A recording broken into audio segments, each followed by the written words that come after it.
Hello everyone, welcome to Ansarkari. Today we are taking up the topic of American Revolution. We have already taken up French Revolution and its consequences across the globe. Similarly, another type of revolution which was very important, it was very tectonic for the whole human civilization. For example, American Revolution, it was a thing, first revolution which was based on tax with representation as well as it was the first democracy, working type democracy, which was established in 1774. So it was the first anti-colonial struggle, that is against the British royalist. Earlier in 16 to 17th century, the colonies which were formed in America were 13 colonies जो यहाँ पर है, जो east coast में बोला जाता है, Pennsylvania, Virginia, north Carolina, south Carolina, Georgia etcetera, new Hampshire, Rhode Island. तो ये 13 colonies है. Slowly over the next 200 years, these colony expanded and they moved westward इस तरफ में. And at last, टेक्सास को इंक्लूड किया गया था after the US colony Mexican war, जिसमें टेक्सास को भी इंक्लूड किया गया था और बाकी कैलिफोर्निया यहाँ पर है, इसको भी इंक्लूड किया था बाद में. तो जनरली बोला जाता है कि जो यूएस था पहले, ये यूएस था, छोटा सा कॉलोनीज था. अब जो हर एक कॉलोनीज था उनका एक फीचर्स था. जब हम लोग बात करते हैं रिफॉर्मेशन एंड रेनेशा, तो उसमें we have discuss regarding Protestant ethics, Protestant people that were criticizing the domination of the church, as well as one of the critique of the royalist during that time, Germany के अंदर, France के अंदर में, Britain के अंदर में. तो कहीं ना कहीं जो परसिक्यूशन होता था of the minority speaking, not minority on ethnic ground, minority in thought, उनका परसिक्यूशन होता था, या फिर they were looking for new area for domination, new area for business. तो वो यहाँ माइग्रेट कर रहे थे, फ्रांस से माइग्रेट कर रहे थे, इंग्लैंड से माइग्रेट कर रहे थे, आयरलैंड हो गया, नीदरलैंड हो गया, स्पेन, सब सब जगह से 13 कॉलोनीज के अंदर. और 13 कॉलोनीज में अलग अलग फीचर्स थे. फॉर एग्जाम्पल 3 टाइप के कॉलोनीज थे. एक थे company charter, proprietary colony, royal charter. Royal charter for example that is being created by the royal, that is Britain. उनके अंडर में जो चार्टर एक्ट होता है उसके थ्रू कॉलोनीज बनाया गया था. उसका जो भी रूल्स रेगुलेशन कस्टम होगा, it will be following the royal, that is British rules and customs. फिर कंपनी चार्टर, जो कंपनी स्टैब्लिश करेंगे अंडर चार्टर्स एक्ट, जो जो 1600 चार्टर स्टार्ट हो रहा था, कंपनी चार्टर वही कंपनी स्टैब्लिश करेंगे. प्रोप्राइटरी कॉलोनी मतलब कि the colony which will have certain kind of autonomy in this, in its jurisdiction. For example custom, tax, regulation हो गया कोई चीज को लेकर के. फिर बोल सकते हैं कि स्मॉल पेटी जुडिशरी और जजेस केस को सॉल्व करना है, उसके लिए हो गया, तो उसके लिए बस. लेकिन ओवरऑल टैक्सेशन जो था, it was collected by the British only. तो जो कॉलोनीज थे, they have chartered, they had mixed monarchy. कहीं टोटल डोमिनेशन था मोनार्की का, कहीं कहीं पर they were following the monarchial laws and regulation. Local law था वहां पर, कस्टम ड्यूटी और छोटे मोटे ड्यूटी जो होता है, कॉन्ट्रैक्ट ड्यूटी हो गया, या फिर बोल सकते हैं कि स्मॉल टैक्सेस हो गया, ट्रेडिशनल टैक्सेस हो गया, वो सब इंक्लूड हो रहा था. तो पॉलिटिकल ऑटोनॉमी था उनके अंदर में, क्योंकि उसके अंदर में कहीं ना कहीं एक सभा टाइप सिस्टम था, लोकल बॉडीज भी था, वो चल ही रहा था. लेकिन at the same time economic autonomy नहीं था. All these colonies were put under the British rule, क्योंकि British had the power to enforce taxation and other kind of regulation in the colonies. तो ये एक बेसिक ओवरव्यू होगा 13 colonies का. तो 13 colony पहले स्टैब्लिश होता है, स्लोली पॉपुलेशन बढ़ते रहता है, तो कॉलोनी शिफ्टेड टुवर्ड्स वेस्ट और धीरे धीरे वेस्ट तरफ जाते हैं ओवर द नेक्स्ट 200 ईयर्स. तो वी हैव सीन दैट जो माइग्रेशन का रूट है, routes of the 13 colony, it is in migration of the people from Europe, those who were persecuted in Europe. For example, Protestant, they were persecuted against by the Catholic, etc. Reformation से में भी वो भी यहाँ पर आते हैं. और Enlightenment ideas, for example, Adam Smith, John Locke 1688 के समय में जो बात करते हैं, फिर वोल्टायर हो गए, उनके जो आइडियाज फ्री फ्लोइंग आइडियाज है, they are percolating to the every classes of the society, or they are demanding more and more autonomy with themselves, for example right to life, liberty and property. तो जो बोल सकते हैं कि John Locke का जो idea था, it was followed in mind and heart in US, क्योंकि वो बात करते लाइफ, लिबर्टी एंड प्रॉपर्टी। लेकिन यूएस यूके के अंदर में जो एक ट्रेडिशन था, it was not making them to follow exactly what John Locke has said regarding the life, liberty and property, जो दिखा यूएस के अंदर में। दैट इज वाई यहाँ पर गन लॉस है, दैट इज वाई यहाँ पर फर्स्ट अमेंडमेंट है, यहाँ पर राइट टू प्रॉपर्टी एक्ट बहुत फंडामेंटल राइट है, जो इंडिया में नहीं है वहां पर है। तो इसलिए तो ये 13 कॉलोनीज आते हैं पहले। पहले न्यू इंग्लैंड कॉलोनीज लिखा है मैंने, पहले ये स्टैब्लिश हुआ था, बस 2-3 कॉलोनी हुआ था, उसके बाद फिर बीच के कॉलोनीज आए थे, मिडिल कॉलोनीज या फिर सदर्न कॉलोनीज। तो जैसे जैसे पॉपुलेशन बढ़ते गया और इकोनॉमिक प्रॉस्पेरिटी आते गया, कॉलोनीज बढ़ते गया, माइग्रेशन होते गया और धीरे धीरे शिफ्ट चले गए। ये बेसिक ट्रेंड था 1760s के पहले तक। तो 1760s में ईस्ट इंडिया कंपनी, जो बहुत इंपॉर्टेंट कंपनी अकेला है, उनके चार्टर उसके पास है, उसी के पास राइट्स है, ट्रेडिंग राइट्स है, मर्केंटिलिज्म पीक पर है उस समय, उनके पास ही राइट्स है, वो हर जगह जा करके वो ट्रेड कर सकते हैं और they can trade with every colonies. तो उसमें यूएस भी आता है, इंडिया भी आता है।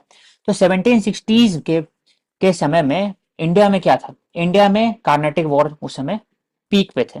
ऑस्ट्रियन वॉर चल रहा था 1740s के आसपास में, जिसमें ऑस्ट्रियन वॉर ऑफ सक्सेशन, जिसमें फ्रांस, ऑस्ट्रिया और बाकी जो कंट्रीज एक दूसरे के अंडर में इंटरफेयर कर रहे थे for stabilising purposes in Europe. तो उनका जो रिपरकेशन था वो दिखा था इंडियन सब कॉन्टिनेंट में, when there was a Carnatic war between the French company as well as East India company. तो उसमें भी 3 वॉर होता है, कार्नेटिक वॉर 1760 में। कार्नेटिक वॉर में बैटल ऑफ वेंडिबस में इंग्लिश जीतते हैं और फ्रेंच हार जाते हैं। French were retained, they were given certain kind of rights, लेकिन उनके पास राइट्स नहीं था to arm their port and other kind of trading areas.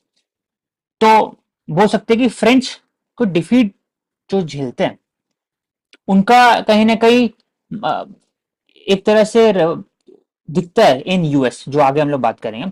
जब इंग्लिश जीतते हैं इंडियन सब कॉन्टिनेंट के अंदर में, तो उनके पास ह्यूज रिसोर्सेज क्रिएट करते हैं, जिसको यूज करके फिर ब्लैटर और प्लासी में आते हैं। प्लासी हो गया, बक्सर हो गया।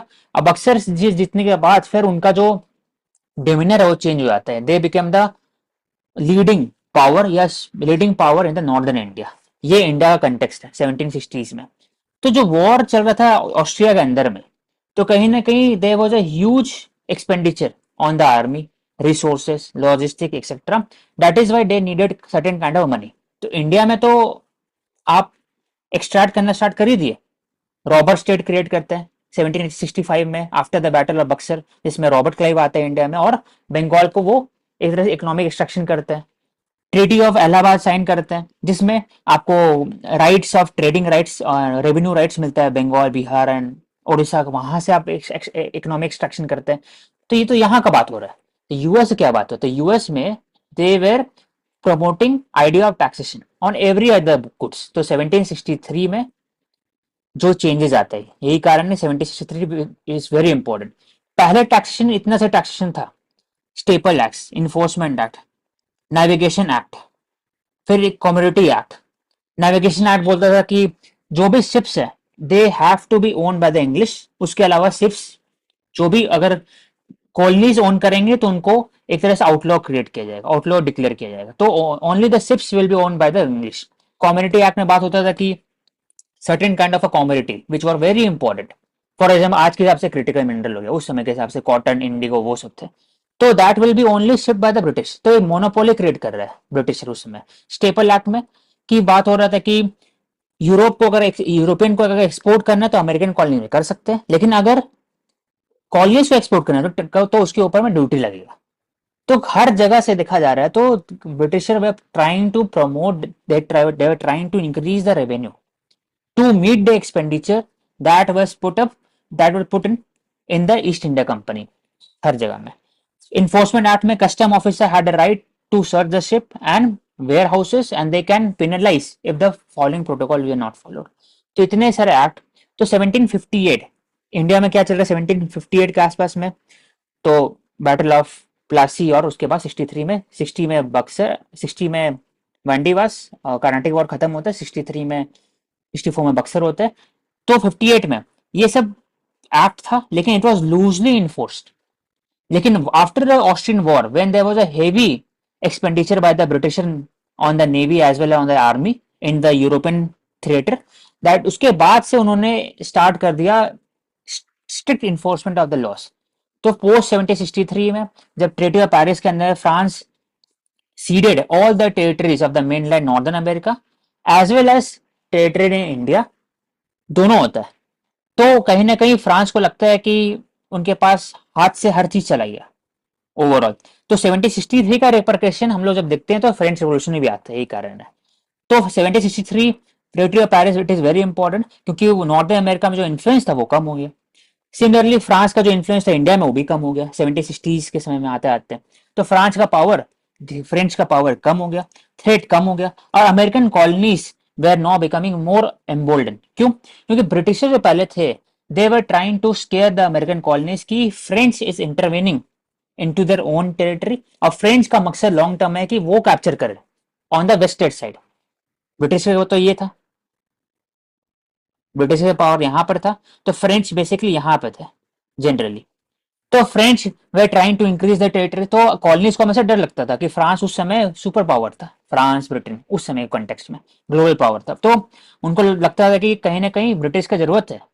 लेकिन जब फ्रेंच हार गए तो दे वर बिकमिंग इनबोल्ड, और वो बात कर रहे थे कि they need more kind of autonomy and also economic autonomy चाहिए उन्हें, जो ब्रिटिश चाहते नहीं थे देना। यही एक स्टार्ट होता है, यहीं से स्टार्ट होता है दोनों के बीच में एक rivalry regarding the autonomy, political as well as economic. तो इंडिया से भी कनेक्शन हो गया। देन अब इसमें क्या बात होता है, अलग अलग लोग होते हैं इसके अंदर में। फॉर एग्जाम्पल जो कॉलोनीज के अंदर में एक होता है रॉयलिस्ट।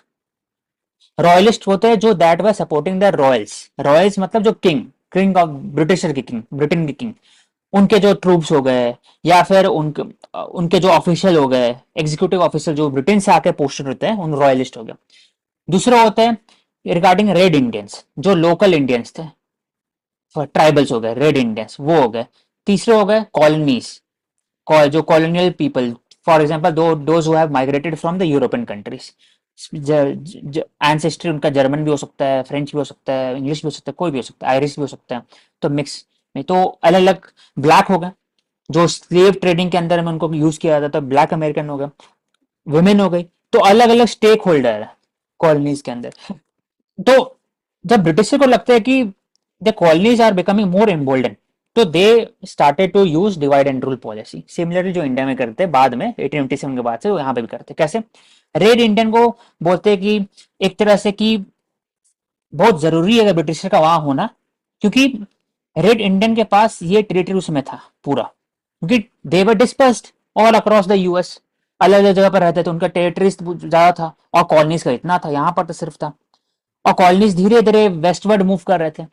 तो to pacify the red Indians they establish crown proclamation act. इसमें कॉलोनिस्ट, इसमें बोला गया कि उनके पास एक्सक्लूसिव राइट्स है रेड इंडियन के पास ओवर द टेरिटरी। लेकिन कॉलोनीज को लगा कि नहीं, why the British are interfering into their own areas, because the colonist have the right over the land, vast swath of land in USA. तो ये एक दोनों का इशू है, दोनों के बीच में, कॉलोनिस्ट के बीच में और ब्रिटिश के बीच में। अब ब्रिटिश चाह रहे हैं कि रेड इंडियन को यूज करके कैसे कॉलोनीज को पैसिफाई किया जाए। तो एक तरह का ये एस्पेक्ट हो गया। स्लोली बोल सकते हैं कि फ्रेंच हार गए थे उस समय 1760 ट्रीटी ऑफ पेरिस में, और फ्रेंच इंडिया से भी एक तरह से उनका पावर कम हो गया, और प्लस यूएस से भी कम हो गया पावर। तो no French, even Spain and Netherland, जिनका पावर कम हो गया था, they combined the army, they combined the aim to help American colonies against the British. तो ये जियो पॉलिटिक सिनेरियो उस समय क्रिएट हो रहा है जनरली।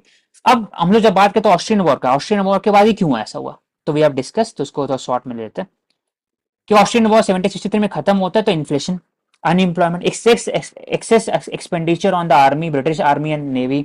उसके बाद फिर आपका जो कंज्यूमर गुड्स है वो सब जा रहा है आर्मामेंट क्रिएट करने में, तो कहीं ना कहीं इन्फ्लेशन बढ़ रहा है, अनएम्प्लॉयमेंट बढ़ते जा रहा है ब्रिटेन के अंदर में। और उसी समय 1763 के आसपास ही एनलाइटमेंट और starting of the industrial revolution start होता है। तो साइड साइड बाय साइड चल रहा है। तो इंडस्ट्रियल रेवोल्यूशन के कारण और भी अनएम्प्लॉयमेंट बढ़ते जा रहा है।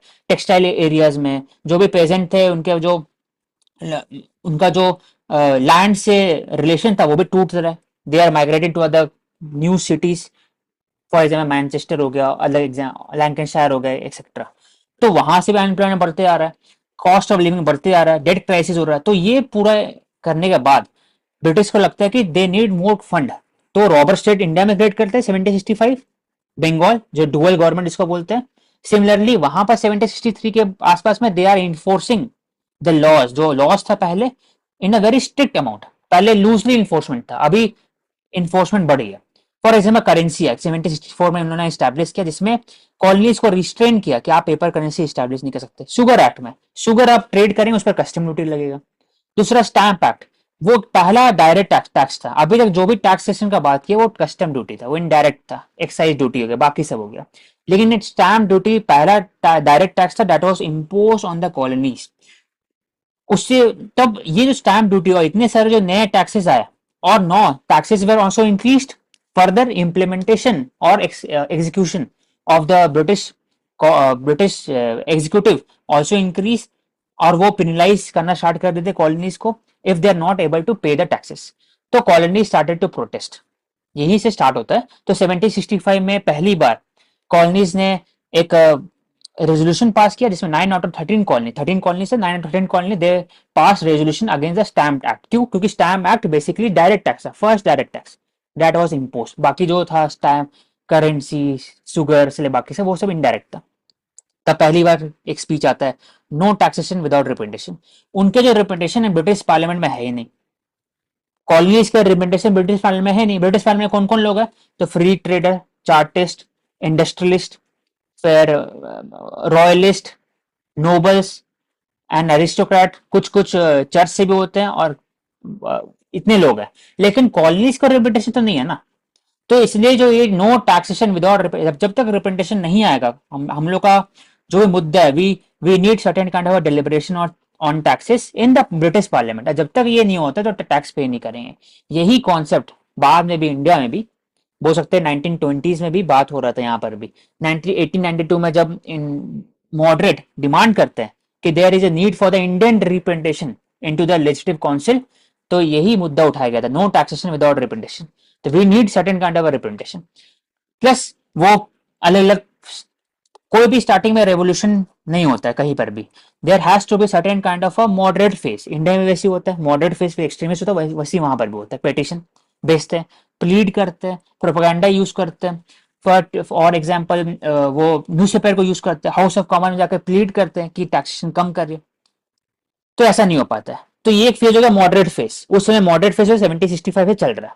एट द सेम टाइम कोई रेवोल्यूशनरी भी होंगे। फॉर एग्जाम्पल इंडिया में कंपेरिजन किया जाए तो तिलक, और फॉर शिवाजी पार्क हो गया, या शिवाजी फेस्टिवल, गणपति फेस्टिवल, और अभिनव भारत, तो वो साइड बाय साइड चल रहे हैं। वैसे वहां पर भी son of liberty, they were engage in the violent activities against the British royalist और रेवेन्यू टैक्स कलेक्टर, जो ब्रिटिशर थे वहां पर टैक्सेशन कलेक्ट करते थे। पेपर चुराना, पेपर को जला देना, लैंड राइट को जला देना बेसिकली। उसके बाद by the Samuel Adam and John Hancock, he they talked about liberty, property and no stamp. No stamp मतलब क्योंकि डायरेक्ट टैक्सेशन था ये, नो स्टैम्प। तो नो टैक्सेशन बेसिकली इसका कीवर्ड है। तो हम लोग जो जॉन लॉक का लेके आते हैं लाइफ, लिबर्टी एंड प्रॉपर्टी, वो कहीं ना कहीं एलिमेंट दिखना स्टार्ट हो जाता है अब जाकर के। तो मॉडरेट फेज भी चल रहा है, side by side parallelly revolutionary phase भी चल रहा है। तो अब ब्रिटिशर चाहते तो they can accommodate their stand, लेकिन they were also emboldened by the spirit कि उनके पास एक इंडिया एज अ कॉलोनी आ चुका है। 1765 में बंगाल जीत चुके, इंडिया में one of the biggest power बनते जा रहे हैं, फ्रांस को हरा दिए। तो उनको लगा कि कॉलोनीज के सामने मैं क्यों अकोमोडेट करूं उन लोग को, उनका बेसिकली पावर है क्या। That is why British double down on colonies. ये टैक्सेशन था ही, लेकिन और टैक्सेशन इंट्रोड्यूस कर दी। For example Townshend act 1769, revenue act 1767 and custom act. अब Townshend act it is a collective 4 act, जिसमें रेवेन्यूज बढ़ा दिया गया, प्लस कॉलोनीज को रेस्पॉन्सिबल बनाया गया कि अगर मान लीजिए अगर ब्रिटिशर नेवी और ब्रिटिशर सोल्जर वहां पर हैं यूएस के अंदर में, तो they have the responsibility to treat them well, as well as they have to supply the grains, food, even revenue to the British navy and army. तो ये एक तरह का टाउनशेंड एक्ट था। तो ये दिखाता है कि जो कॉलोनीज थे they were reduced by the Britisher and British parliament, बोल सकते हैं Britisher act, to to achieve the geopolitical aspiration of the Britisher. Similarly revenue act में direct revenue collection on the port, on every other thing that was imported into the American colonies, for example lead, paper, paint, सब चीजें import कर उस पर tax लग रहा था, ये एक्स्ट्रा आ गया। दूसरा कि कस्टम ड्यूटी में भी जो एरियाज था उस बढ़ा दिया गया, नंबर ऑफ जो गुड्स है उस पर कस्टम ड्यूटी बढ़ा दिया गया। तो हम लोग बात करते हैं पहले तीन फेज में टैक्सेशन आता है। पहले टैक्सेशन आता है लेकिन it was not enforceable, it was very liberal. लेकिन जब ऑस्ट्रियन वॉर होता है उसके अंदर में इन्फोर्स करना स्टार्ट करते हैं और एक्स्ट्रा टैक्स ऐड करते हैं इतने सारे। पहला स्टैम्प एक्ट जो होता है वो ऐड होता है, फर्स्ट डायरेक्ट टैक्स। प्रोटेस्ट होता है both the moderate and revolutionary, तो ब्रिटिशर अकोमोडेट तब भी नहीं करते और टैक्स लेके आ जाते हैं। तो कहीं ना कहीं अब क्या दिखता है कि जो स्पिरिट है अमेरिकन कॉलोनीज का वो कहीं ना कहीं रेडिकलाइज ज्यादा होगा, क्योंकि British is doubling down, they are not accommodating the spirit and the voices of the American colonies. तो they were protesting many of the, for example ये सन ऑफ लिबर्टी हो गए, उसके साथ साथ और भी इंस्टीट्यूशन थे, they were protesting under against the Townshend act, जो 4 एक्ट के कंबाइन थे। Responsibility of the colonies towards the British navy and army, revenues collection बढ़ाने के लिए अलग अलग एरिया में रेवेन्यू बढ़ा दिया गया, तो अलग अलग टैक्सेस थे, उसके खिलाफ प्रोटेस्ट कर रहे थे। तो बॉस्टन में प्रोटेस्ट कर रहे थे, तो वहीं पर जो रॉयलिस्ट थे उनके साथ भगदड़ होता है और royalist they started to shooting और उसके कारण डेथ हुआ था। इसको बोलते हैं मैसेकर, बॉस्टन मैसेकर। फेमस है 1770 का। It was coined by Samuel Adam and sons of liberty. उसके बाद अब धीरे धीरे हर कॉलोनीज के अंदर में जो मूड था it was becoming more and more anti British. तो ब्रिटिशर को लगता है कि इट इज वेरी इंपॉर्टेंट कि आप पैसिफाई करें, तब उन्होंने टाउनशेंड एक्ट जो इंपॉर्टेंट एक्ट था उसको रिमूव करते हैं। लेकिन एट द सेम टाइम एक टैक्सेशन ऑन टी को स्टिल रखा है, जो छोड़ देते हैं क्योंकि उनको रेवेन्यू बढ़ाना है। एट द सेम टाइम एक तरह का एक tax on T, it is not only a taxation but it is a indication कि जो सॉवरेंटी है अमेरिकन कॉलोनीज का कहीं ना कहीं ब्रिटिश के अंडर में है। तो सिर्फ टैक्स के लिए नहीं था, वो एक तरह का it was more than a revenue, it was a measure to reassert parliamentary right, British parliamentary right to impose direct tax. ये टैक्सेशन टी पर था। तो 1773 में taxation tea was introduced।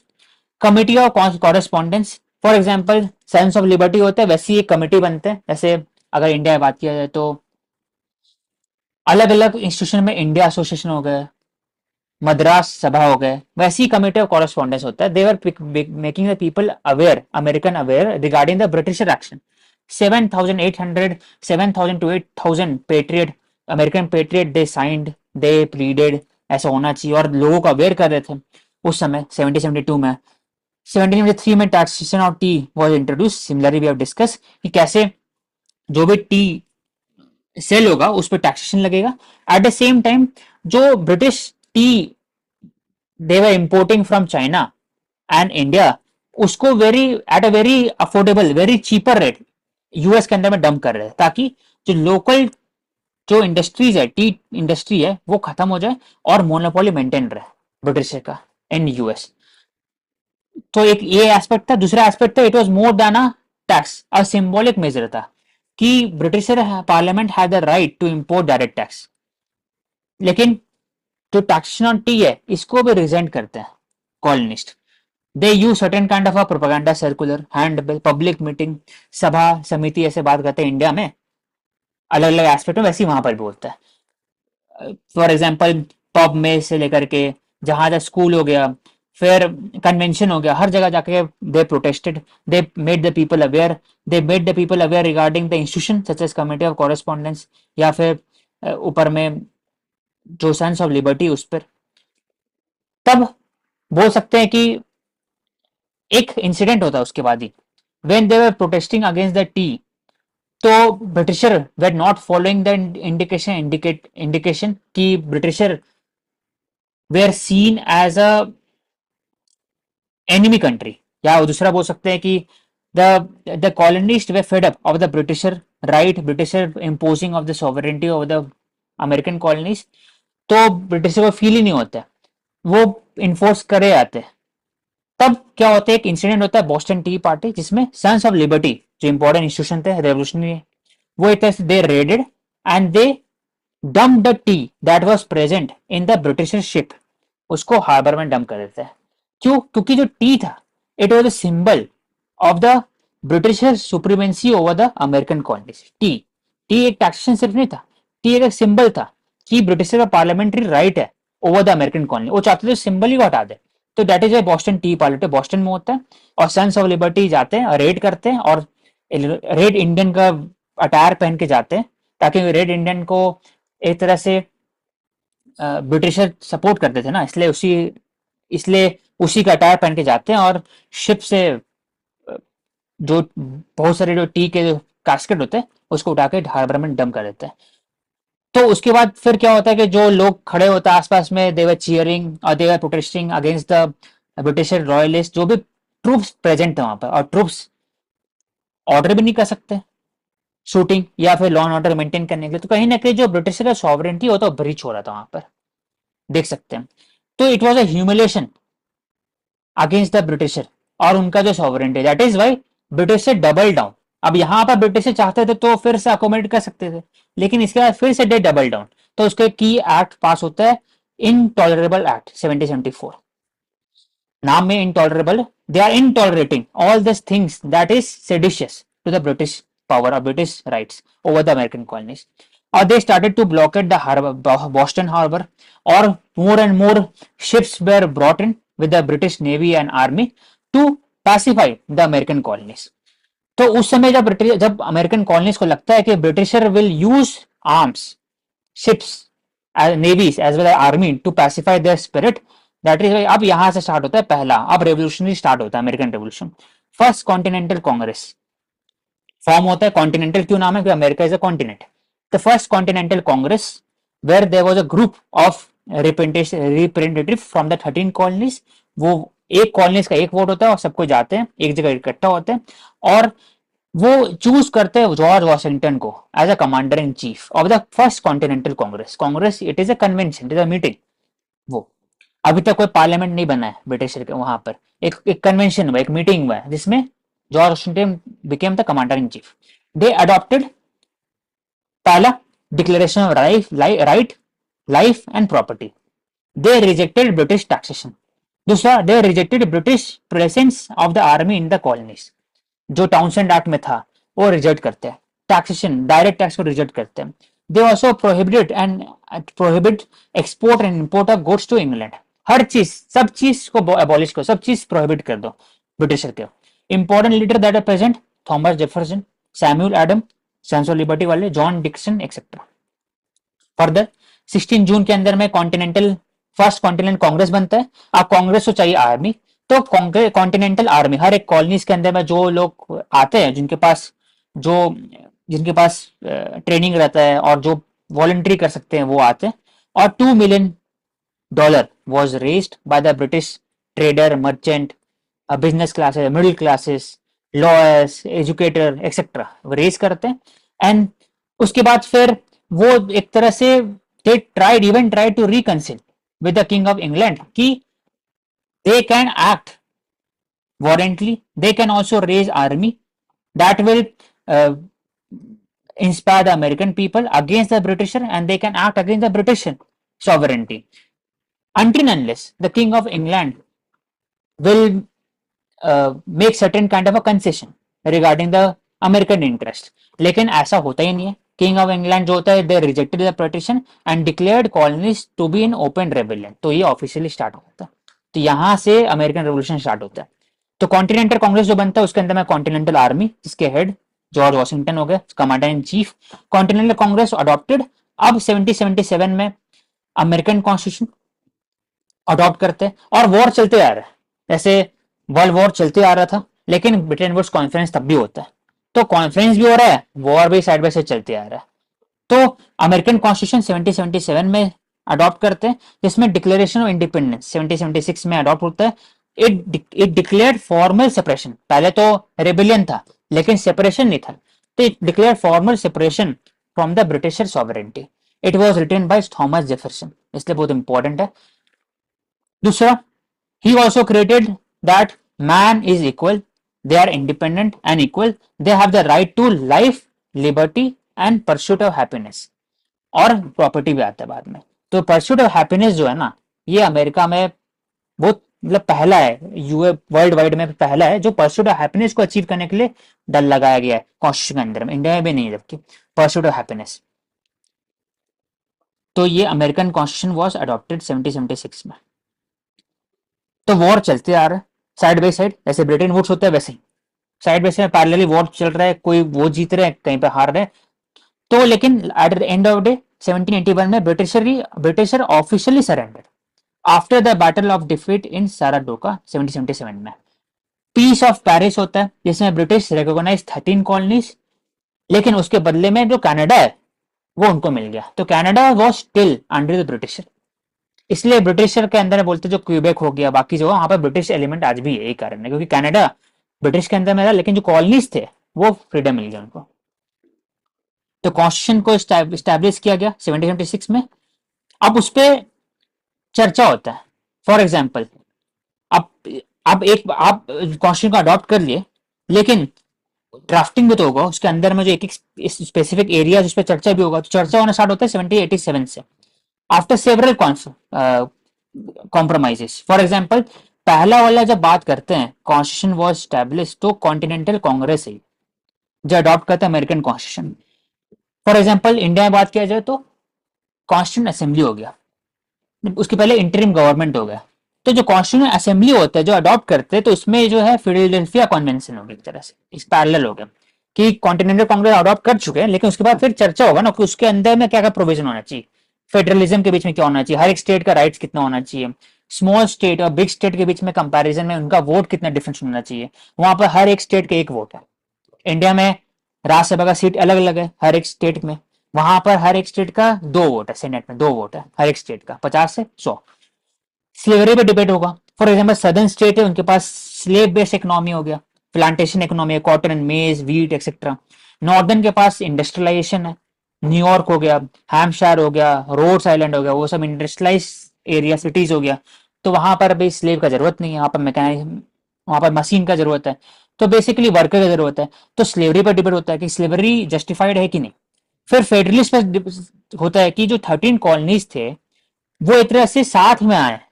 India में ऐसा नहीं हुआ है, इंडिया में यूनियन क्रिएट होता है फिर कॉलोनीज आए, कॉलोनीज उसके बाद स्टेट्स आए। तो इसलिए union of India is indestructible union of destructible states. लेकिन यूएस में ऐसा नहीं है, कॉलोनीज 13 कॉलोनीज पहले से थे, यूएस बाद में बना, इसलिए यूनाइटेड स्टेट्स ऑफ अमेरिका लिखा हुआ, यूनाइटेड स्टेट्स ऑफ अमेरिका, यही कारण है। तो साथ में, तो उसमें क्वेश्चन उठता है कि हर एक कॉलोनी का पावर क्या रहेगा। अगर फॉर एग्जाम्पल कोई कॉलोनीज ताकतवर ज्यादा हो गए, तो उनका जो प्रोपेगेंडा, उन्हीं का जो लॉस बाकी कॉलोनीज में इम्प्लीमेंट अगर होगा, तो एक तरह से सेम नहीं हो जाएगा जो ब्रिटिशर के समय हुआ, सेम चीज बाकी। तो इसलिए फेडरलिज्म का बात करें, हर एक कॉलोनी से इक्वल वोट मिलना चाहिए, हर एक कॉलोनी का पावर सेम होना चाहिए, कि एक स्क्यूड होना चाहिए। दैट इज वाई जो ब्रिटिशर के सुप्रीम कोर्ट है, it is a federal court, इसे सुप्रीम कोर्ट नहीं बोलता, फेडरल कोर्ट बोलते हैं। और दूसरे जो स्टेट्स के अंदर में वो एक तरह से अलग है, दोनों का अलग है, फेडरलिज्म अलग है। वहां पर इंडिया में इंटीग्रेटेड जुडिशरी है, वहां पर फेडरल जुडिशरी है, अलग अलग है। प्लस वहां का जो स्टेट्स है, they have their own autonomy, उनका अलग इलेक्शन का प्रोसेस डिफरेंट है। इंडिया में सबका सेम है, इलेक्शन कमीशन इंडिया के अंदर हम आते हैं, वहां हर एक स्टेट के अंदर अलग इलेक्शन है, किसी में वोटर आईडी जरूरत है, किसी में नहीं जरूरत है, किसी में बैलेट पेपर में होता है, किसी में अलग तरीके से होता है। तो हर एक स्टेट का वहां पर ऑटोनॉमी बहुत ज्यादा है। That is why America is a true federal country. तो उसमें कोई भी लोग थे जो एंटी फेडरलिस्ट भी थे, they wanted to have a strong central government. लेकिन बहुत लोग थे जो बहुत चाहते थे कि स्टेट ताकतवर है। क्यों? क्योंकि उनके पास था कि हर एक स्टेट का इतिहास डिफरेंट है, history, tradition, as well as जो इमिग्रेशन थे, जो जर्मन एंसेस्ट्री से थे, कोई आयरिश से थे, वो चाहते थे कि हम किसी एंसेस्ट्री के नीचे क्यों काम कर रहे हैं। तो हर एक बेसिकली क्या होता है कि हर एक कॉलोनीज के अंदर कुछ पर्टिकुलर एंसेस्ट्री ज्यादा थे परसेंटेज वाइज, तो चाह नहीं रहते कोई और एंसेस्ट्री के कंपेरेबल में, तो दैट इज वाई तीन इशू था, federalism, anti federalism, big versus small state और स्लेवरी डिबेट, ये सब पर एक तरह से चर्चा होता है।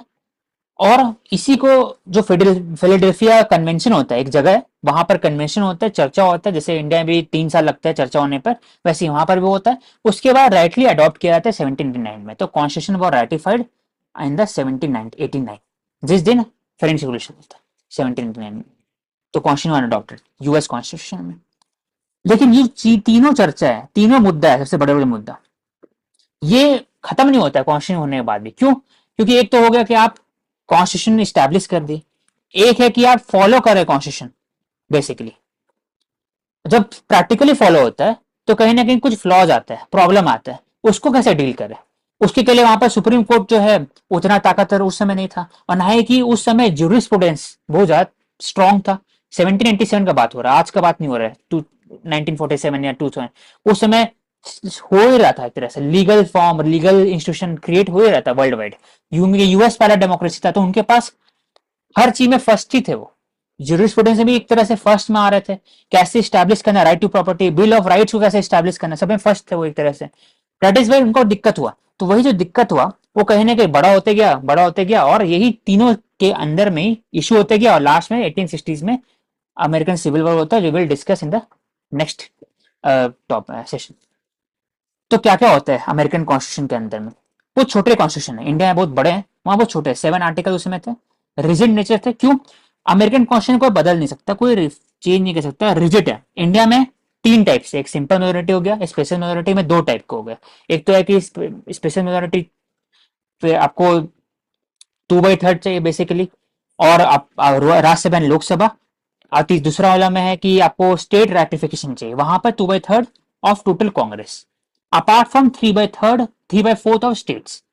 तो इंडिया में 50% है, 50% से ऊपर, वहां 3/4, तो इंपॉर्टेंट है।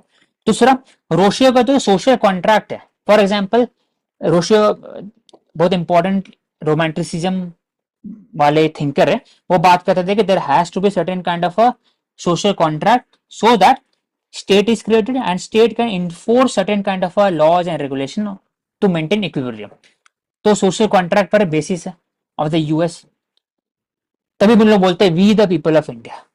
तो ऐसे वहां भी होता है we the people of USA, वहीं से डेराइव किया गया। By federalism with dual citizenship, क्योंकि वहां फेडरल कैरेक्टर है, हर एक स्टेट के पास इक्वल वोट है, चाहे छोटा रहे चाहे बड़ा है। मणिपुर का भी सेम रहेगा, कंपेरेबल बात करें, मणिपुर भी सेम रहेगा, यूपी का भी दो ही रहेगा राज्यसभा के अंदर, वैसे ही वहां पर है।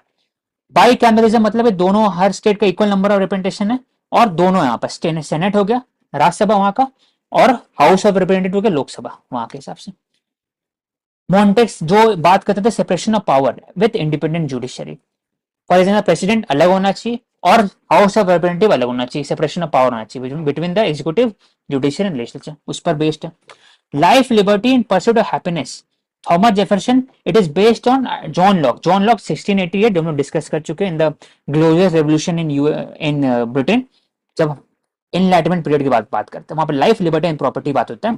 तो लाइफ, लिबर्टी, प्रॉपर्टी तो है ही, उसके साथ साथ उन्होंने, थॉमस जेफरसन ने ऐड किया pursuit of happiness extra, plus bill of rights. It was an inalienable rights of the citizen, जिसमें फर्स्ट अमेंडमेंट को लाया गया, जिसमें freedom of speech and expression and press है। फोर्थ अमेंडमेंट में कॉन्स्टिट्यूशन बार करता है कि government from unreasonable search and seizure of private property. Second amendment, right to keep and bear arms. तभी हम लोग आज ही मुद्दा बात करते हैं यूएस में, तो आर्म्स का सेकंड अमेंडमेंट बात होता है, यही कारण है कि आपके पास आर्म्स रख सकते हैं। क्यों आर्म्स रख सकते हैं? तो तीन कारण था। अगर मैप देखना है तो उसका हिस्ट्री में ऐसी है कि पहले ये छोटे से थे, ये पूरे वाइल्ड वेस्ट, तभी बोलते हैं वाइल्ड वेस्ट। जो एक फोटो भी होता है जब हम देखते हैं, एक हॉर्स पे रहते हैं और एक काउबॉय हैट रहता है, तो वाइल्ड वेस्ट बहुत सारे मूवीज में भी है। तो कैसे इस तरफ पे जब वेस्टवर्ड साइड बढ़ते जा रहा था यूएस, तो there was a certain classes with the red Indians और लोकल ट्राइब्स, तो खुद को कैसे प्रोटेक्ट करेंगे जब वो गवर्नमेंट उतनी ताकतवर है नहीं, government is present here only, यहां पर कैसे फिर वो प्रोटेक्ट करें? दैट इज वाई वहीं से फिर राइट टू बेयर आर्म आता है, एक कॉन्सेप्ट आता है कि आप खुद को प्रोटेक्ट कर सकते हैं from the Wild West. Similarly government का भी अधिकार नहीं है। क्यों? क्योंकि सेम स्पिरिट पर उन्होंने ब्रिटिशर को क्रिटिसाइज किया था कि britisher were intervening into the American colonies. तो अमेरिकन कॉलोनीज बोलते थे कि they have the right to bear arms. तो सिमिलरली जो अमेरिकन कॉलोनीज का स्पिरिट है वो भी हर एक इंडिविजुअल और सिटीजन को देना चाहते थे। दैट इज वाई दो कॉन्सेप्ट आता है सेकंड अमेंडमेंट एक्ट का जो फिलोसफी पर। फिर इंपॉर्टेंट लीडर्स थॉमस पेन जो बात करते हैं रिपब्लिकन आइडियाज पर कि कोई भी इंसान जो भी पैदा हुआ है यूएस के अंदर में वहां नेशनलाइजेशन नहीं है, दे ही ought to have be born in USA, तभी आप बन सकते हैं प्रेसिडेंट। इंडिया में ऐसा नहीं कि नेचुरलाइजेशन के साथ प्रेसिडेंट बन सकते हैं, वहां पर आपको पैदा होना पड़ेगा। तो रिपब्लिकन आइडियाज हो गया। बेंजामिन फ्रैंकलिन बहुत इंपॉर्टेंट, उन्हीं का फोटो है डॉलर के बिल के ऊपर में, बेंजामिन फ्रैंकलिन होंगे। फिर जॉर्ज वॉशिंगटन हो गए commander in chief, he was the first president और he was a revolutionary in one kind sense, और वो एक तरह का यूनिफायर भी थे 13 कॉलोनीज को यूनिफाई किया on the idea of constitution. John Adam he assisted in drafting a constitution. James Madison famous है बिल ऑफ राइट के लिए, बिल ऑफ राइट उन्होंने स्टैब्लिश किया था। तो ये इंपॉर्टेंट थिंकर हो गए और इंपॉर्टेंट बोल सकते हैं कि father like figure for the American constitution. तो वॉज इट है सोशल रिवोल्यूशन। तो हम लोग डिस्कस कर चुके हैं कि there were many stakeholder of the revolution. Royalist हो गए, चार्टर हो गए और रॉयलिस्ट, चार्टिस्ट, कॉलोनिस्ट हो गए, ब्लैक अमेरिकन हो गए, विमेन हो गई, रेड इंडियन हो गए, अलग अलग लोग हो गए। तो रेड इंडियन के लिए सोशल रिवोल्यूशन था, तो अगर आप डिराइव कर सकते नहीं था, क्योंकि सोशल रिवोल्यूशन तभी होता जब रेड इंडियन को राइट्स मिलता। ब्रिटिशर के अंदर में उनको मिला भी था rights, proclamation of right act, जिसमें उनको बोला था कि जो भी एरियाज ऑफ कंसर्न है वो उनके अंडर में आएगा। लेकिन अमेरिकन रेवोल्यूशन के बाद, अमेरिकन इंडिपेंडेंस के बाद उनका जो राइट्स था इट वॉज नलिफाइड और धीरे धीरे अमेरिकन कॉलोनीज वो एक्सपेंडिंग टू द वेस्ट। तो उनका खुद का जो राइट्स है वो कहने हैम्पर होता है। रेड इंडियन के लिए नहीं था रेवोल्यूशन ये चीज अमेरिकन। दूसरा विमेन के लिए नहीं था, उनके वोटिंग राइट्स को नहीं मिला, प्रॉपर्टी में नहीं मिला, विमेन को बाद में मिला, विमेन का भी हो गया। ब्लैक के लिए स्लेवरी था, चाहे स्लेवरी ब्रिटिश के अंडर में रहे चाहे स्लेवरी अमेरिकन कॉलोनीज के अंदर में, सेम उनके लिए जिंदगी सेम ही है। तो कहने ब्लैक के लिए भी रेवोल्यूशन नहीं था। किसका रेवोल्यूशन था? तो बोला जाता है American revolution was only for the Britisher, जो ब्रिटिश जो यूरोपियन एंसेस्ट्री से थे, प्रोटेस्टेंट से थे, at the same time middle class थे, इंडस्ट्रियलिस्ट थे, उनके लिए रेवोल्यूशन था क्योंकि they were focusing on life, liberty and property and pursuit of happiness. और भी तीन लोग थे, फॉर एग्जाम्पल रॉयलिस्ट, जो ब्रिटिशर रॉयलिस्ट मतलब जो ब्रिटिशर ऑफिशियल लोग थे वो रॉयलिस्ट हो गया, रॉयल्स, और उनके उनके हो गए। तो उनके लिए भी रेवोल्यूशन नहीं था क्योंकि they have to go back to the Britain और कहीं ना उनका प्रोसिक्यूशन किया जाएगा। एक ब्रिटिशर लॉयलिस्ट थे, they were supporting the Britisher idea of, और फॉर एग्जाम्पल ब्रिटिश क्राउन और ब्रिटिश जो ट्रेडिशन कस्टम उसको सपोर्ट कर देते हैं। बहुत लोग थे यूएस के अंदर में, फॉर एग्जाम्पल बेंजामिन फ्रैंकलिन के बेटे थे, आई थिंक देखना पड़ेगा, जो लॉयलिस्ट थे, वो ब्रिटिशर वो तेरे पापा को क्रिटिसाइज किए थे। कोई बेंजामिन फ्रैंकलिन थे, कोई और थे, उनके बेटे थे, खुद क्रिटिसाइज किए थे पापा को कि वो क्यों अमेरिकन कॉलोनी जा रहे थे, ब्रिटिशर तो ठीक है। तो लॉयलिस्ट हो गया, रॉयलिस्ट हो गया, लॉयलिस्ट हो, और तीसरा हो गया Catholic. Catholic were also criticising the American revolution क्योंकि प्रोटेस्टेंट का पावर बढ़ जाएगा यहाँ पर, आप प्रोटेस्टेंट चर्च और बाकी सब सिस्टम आ जाएगा यहाँ पर। कैथलिक इसलिए लॉयलिस्ट, रॉयलिस्ट और Catholic they were slowly migrating toward the Canada, इसलिए कनाडा में आज भी प्रेजेंस है ब्रिटिशर का। ये कारण ज्यादा ब्रिटिशर जो इंटरेस्ट है वहां पर कनाडा में दिखता है। तो कनाडा हम देखते हैं 1763 के बाद, जब 1781 के बाद से जब britisher officially declared America as a independent country colonies, तो दे रिटेन कनाडा, तो कनाडा में सबको माइग्रेट कर गया था मोस्टली। अब आते हैं impact of American revolution, direct impact on several stakeholder हम डिस्कस कर चुके, क्या क्या इंपैक्ट हुआ है, पॉजिटिव नेगेटिव दोनों।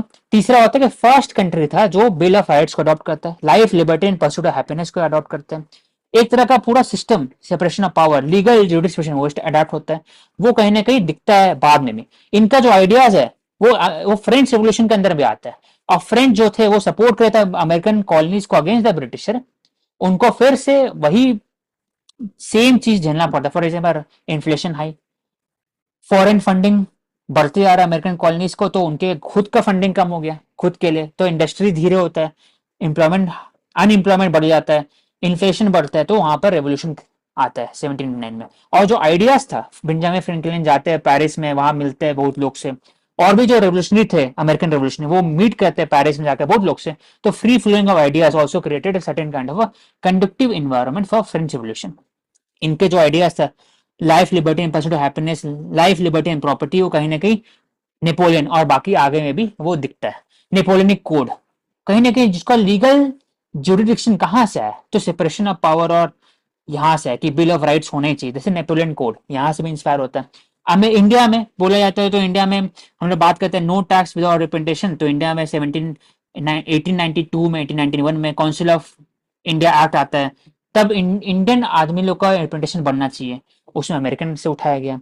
प्लस राजा राम मोहन बोलते हैं कि इंडियन रिप्रेजेंटेशन बढ़ना चाहिए हर जगह, तो अमेरिकन से उठाया हुआ है। फिर लाइफ लिबर्टी, वो भी अमेरिकन से इंस्पायर हुआ है। प्रॉपर्टी भी आता है इसमें, लेकिन प्रॉपर्टी पे ज्यादा फोकस नहीं किया था इंडिया, क्योंकि India is a very different kind of a country, इसलिए यहाँ वेलफेयरिज्म बहुत ज्यादा है। तो ये एस्पेक्ट हो गया पूरा। तो अमेरिकन रेवोल्यूशन एक और इम्पैक्ट होता है जियो पॉलिटिक्स में। तो हम लोग बात किए सोशल में, इकोनॉमिक बात किए। अब आईआर में क्या होता है, आईआर में एक न्यू पावर राइज होता है अमेरिका, जो 1860s में आता थे, 90s में आता थे, एक न्यू कॉलोनियल पावर राइज करता है। उनका इम्पैक्ट देता है फिलीपींस में, उनका इम्पैक्ट दिखता है लैटिन अमेरिका में, इन साउथ अमेरिका में। तो in 20th century it became a global power slowly, और it change the course of the history of the human in the next 200 years। तो इसलिए इम्पैक्ट हो। Substantiate the notion of the American revolution economic revolt. True. कैसे mercantilism दिखता है, कैसे Britisher का sole interest, sugar act, stamp act, Townshend act, सब में, कि अब वो मोनोपोली क्रिएट कर रहे, टी एक्ट सब में, sugar act, stamp act, tea act, custom duty, सब में ब्रिटिश चाह रहे मोनोपोली क्रिएट किया। ब्रिटिश का शिप यूज होगा, इंपोर्ट एक्सपोर्ट में टैक्सेशन लगेगा। तो American revolution was a revolution of the middle class, business, merchant, free trader, industrialist class against the Britisher monopoly, mercantilism. तभी वो बात करते हैं no tax without representation, economic revolt है। तभी वो एक तरह से बात करते हैं कि टैक्स नहीं होना चाहिए, इवन टी टैक्स भी नहीं होना चाहिए कहीं ना कहीं। तो नोशन अमेरिकन वो भी है, लेकिन एट द सेम टाइम वो एक तरह का सोशल एस्पेक्ट भी आता है। फॉर एग्जाम्पल पॉलिटिकल एस्पेक्ट भी इसमें आता है, तो थोड़ा जोड़ लेंगे इसमें। For example life to life, liberty and property, वो भी इसमें आता है। At the same time Catholic के अगेंस्ट में हो गया, प्रोटेक्शनिस्ट एथिक्स का आ गया, और भी आ सकता है इसमें। How American French revolution led the foundation of the modern world. तो French revolution we have taken up. American revolution में क्या ऐड होता है, बिल ऑफ राइट्स हो गया, life to life, liberty and pursuit of happiness आ गया, separation of power आ गया, फेडरलिज्म का कॉन्सेप्ट जो है वो स्ट्रॉन्ग एलिमेंट में आता है, अमेरिकन से ही आता है। दूसरा constitution of bill of rights, वो भी अमेरिकन से आता है। और फ्रेंच में तो लाइफ, लिबर्टी एंड फेटर्निटी वहां से आता है। फ्रेंच रेवोल्यूशन के बाद नेपोलियन के अंदर नेपोलियन कोड से आता है, एक सिस्टमैटिक लीगल जूरिस्प्रूडेंस, तो मॉडर्न वर्ल्ड में इन्फ्लुएंस करता है। Explain dynamic that led to the formation 13 colonies। 13 colonies we have discussed की social, political and economic impact हो गया। इकोनॉमिकली प्रोटेक्शन एथिक्स हो गया। बहुत लोग जो फ्रेंच एनलाइटनमेंट और बाकी आइडिया से इंस्पायर थे, they were migrating to the newer green pasture to from the respective countries, क्योंकि वहां पर जॉब इशू था, फ्यूडलिज्म था, माइग्रेट कर रहे थे। दूसरे बोल सकते हैं कि पॉलिटिकल लोगों के persecution of the protestant as well as the minority thinker, जो फ्री ट्रेडर होते हैं, फ्री चार्टिस्ट होते हैं, और जो फ्रीडम एक्सप्रेशन स्पीच को प्रमोट करते हैं, उनको प्रोसिक्यूट किया जाता है, वो माइग्रेट करते हैं। और फ्रेंच इनलाइटनमेंट आइडियाज और थिंकिंग वो कहीं ना कहीं आता है। तो एक कॉम्बिनेशन फॉर्म होता है, दैट इज 13 कॉलोनीज फॉर्मेशन होता है। तो अलग अलग सेवरल एंसेस्ट्री के लोग आते हैं, आयरिश, जर्मन, सब चीज। That is why they were accommodating each other ideas and spirit, और एक नया कंट्री बनता है that was based on life, liberty and pursuit of happiness।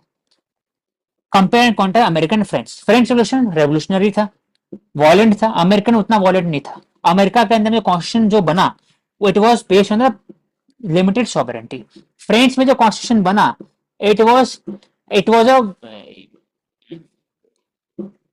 Hit and trial method, जिसमें रॉबर्टस्पियर का भी रूल आता है, फ्रेंच डायरेक्टरी भी आता है, और नेपोलियन जो खुद एम्पायर बन जाते हैं। तो कहीं ना कहीं उनको समय लगा कॉन्स्टिट्यूशनल आइडिया को प्रमोट करने में। लेकिन American revolution was based on the constitution, कि वो पहले ही बना दिए, फर्स्ट कॉन्टिनेंटल कांग्रेस के अंदर में कॉन्स्टिट्यूशन बना दिए, और उसमें life, liberty and property, bill of rights को इंक्लूड किया गया। फ्रेंच में ऐसा नहीं है। फ्रेंच के अंदर में जो सोशलिस्टिक एलिमेंट था वो ज्यादा था, अमेरिकन में कम था। फ्रेंच बात कर रहा था इक्वालिटी इन ऑल, बेवेफ का बात होता है, इक्वालिटी इन प्रॉपर्टी की बात होता है यहाँ अमेरिका में, लेकिन प्रॉपर्टी बहुत इंपॉर्टेंट एलिमेंट है। फ्रेंच में एक right to bear arms basic element नहीं है, फिर बिल ऑफ राइट्स के अंदर में, अमेरिकन के अंदर में, अमेरिका में legal jurisprudence on the basis of federalism, बाकी सब वो आता है, फ्रेंच में ऐसा नहीं आता है। तो अलग अलग कॉन्सेप्ट, लेकिन दोनों आइडियाज हो सकते हैं, दोनों ideas played a very important role in changing the course of the continent and as well as humanity in next 200 years। उनका आइडियाज आज भी सक्सेसफुली इंप्लीमेंट होता है। Factors that led to American revolution we have discuss, economic factor है, political हो गया, social हो गया, और भी aspect. Indian colonial history different from the American even British. तो America were also the coloniser in both the case, क्योंकि America अगर बोला जाए अमेरिकन कॉलोनीज थे, they were having the own tradition culture, और they were not negotiating and accommodating the spirit and also the traditional culture of the red Indians. So they were also the colonists in their own sense. But American Revolution was a revolution between the colonists. They were colonizing the America at the same time they were protesting against the British colonists. तो बीच का element आता है American revolution वाला। लेकिन जो Indian colonial history है, because Indian is a native in the Indian subcontinent, they were protesting against the British. तो दोनों में फर्क ये है कि इंडियन जो कॉलोनिस्ट थे उनका जो ट्रेडिशन और कल्चर वो इंडियन सिविलाइजेशन थिंकिंग से भी आया और अमेरिकन आइडिया से भी इन्फ्लुएंस हुआ, और अलग अलग आइडिया फ्रेंच से भी आया, जापानीज से भी इंस्पायर किया, इटालियन से, मजीनी के इंस्पायर किया, अलग अलग।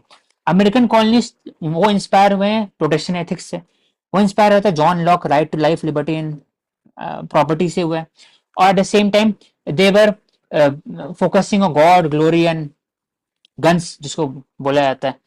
तो they were also a coloniser in a different case, American coloniser. तो ये I think we have finished. If you have any question. नहीं okay.